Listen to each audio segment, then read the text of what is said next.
बतौर वित्त मंत्री मुख्यमंत्री नायब सिंह सैनी ने अपना बजट पेश किया है और इस बजट को लेकर तमाम तरीके की प्रतिक्रियाएं आ रही हैं।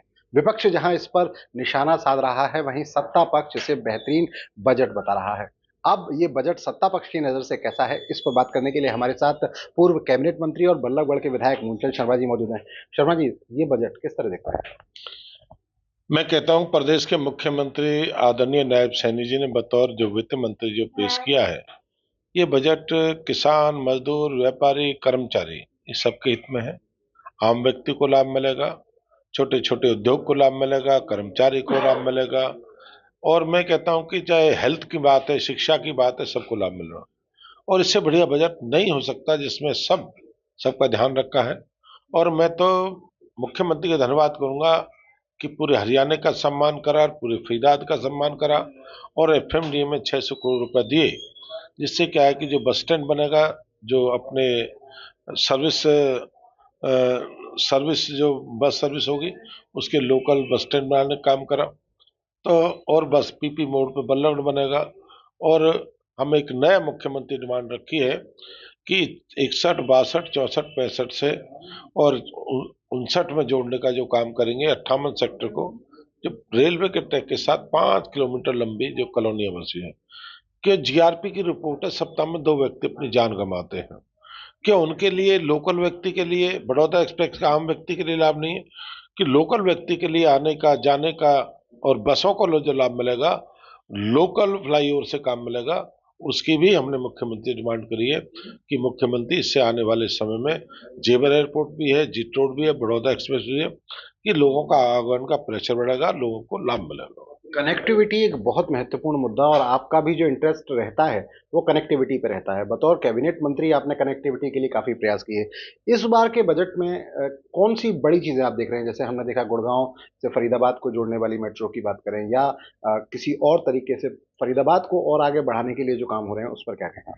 नहीं, फरीदाबाद के लिए जो सबसे बड़ी बात मैं कहूँगा, फरीदाबाद का जो गेन, जो एलिवेटेड फ्लाईओवर जो लेके जा रहे हैं, जो बल्लभ से लेकर जेब पलवल तक रेलवे मेट्रो लेके जा रहे हैं। और जो उसमें रखा है बजट में कि फरीदाबाद बाटा चौक से लेकर गुड़गांव का जो मेट्रो का रखा है, इससे जो कनेक्टिविटी जो रहेंगी,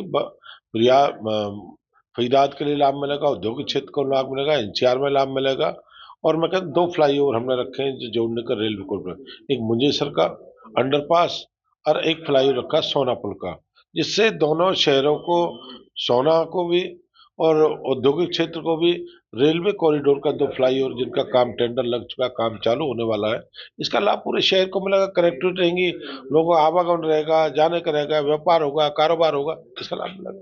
भूपेंद्र सिंह हुड्डा कह रहे हैं कि केवल आंकड़ों की बाजीगरी इसमें दिखाई दे रही है, क्योंकि तमाम चीजों के साथ वो बताते हैं कि लाडली योजना के लिए जो बजट दिया गया, एक बड़ी महत्वाकांक्षी योजना राज्य सरकार की लाडली योजना के तहत महिलाओं को दिया जाना, इस पर क्या है? नहीं, हमने चुनाव में घोषणा करी थी, चुनावी घोषणा था। हमने आज 5,000 करोड़ रुपया जमा किया है और 2100 रुपये महिला बहन को लाडली योजना की शुरुआत करी है।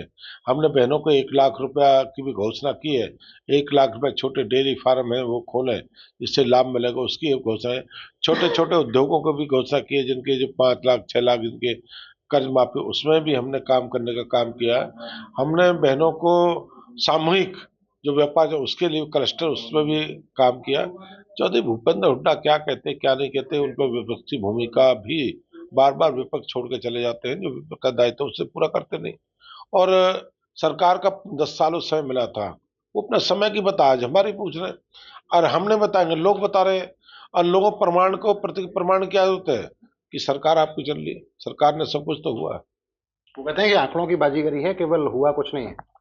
नहीं, ये तो लोग बताएंगे जब हाईवे से निकलते हैं, रेलवे कॉरिडोर से निकलते हैं, जब कनेक्टिविटी को देखते हैं, जब D152 से निकलते हैं, कभी पंचकुला से देहरादून जाने का काम करते हैं, कभी अपना पानीपत रोड शामली जाने का काम करते हैं, कभी रेवाड़ी के लिए रोड। ये सब काम ही तो है, इसकी क्या है? ये पैसे से काम हुआ, कहीं केंद्र का हुआ, कहीं प्रदेश का पैसा लगा, सब विकास तो हुआ। जब बजट बनाने की बात हो रही थी तो नायब सिंह सैनी तमाम समाज के वर्गों से मुलाकात कर रहे थे।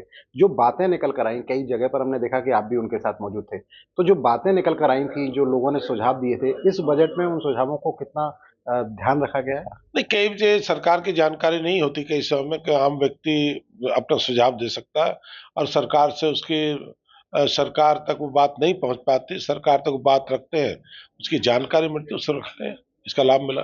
लोगों को बड़ा लाभ मिलता हुआ? उद्योगों को ये भी मुख्यमंत्री ने कहा है, जहाँ 10 एकड़ में जो छोटी छोटी करे फरीदाबाद को जो लाभ मिला है, जो सरूरपुर है, इस तरह की जहाँ 10 एकड़ में है, इसके जो छोटी बहुत पुरानी 20 साल पुरानी फैक्ट्रियां चली हो, उन सबको मुख्यमंत्री रहा है इस बजट में रखा, उन सबको पास करने का काम करेंगे। तो ये मूलचंद शर्मा है, साफ तौर पर कह रहे हैं कि ये बजट जो पेश किया गया है, ये बजट हर वर्ग को ध्यान में रखते हुए पेश किया गया है। वहीं भूपेंद्र सिंह हुड्डा के बारे में कह रहे हैं कि हुड्डा साहब विपक्ष की भूमिका निभा रहे हैं, लेकिन जनता जब कनेक्टिविटी को देखती है, जनता जब बीजेपी सरकार के कराए हुए कामों को देखती है, तो वो जानती है कि सरकार ने कितने काम किए हैं। दीपक गौतम, सूर्य समाचार, फरीदाबाद।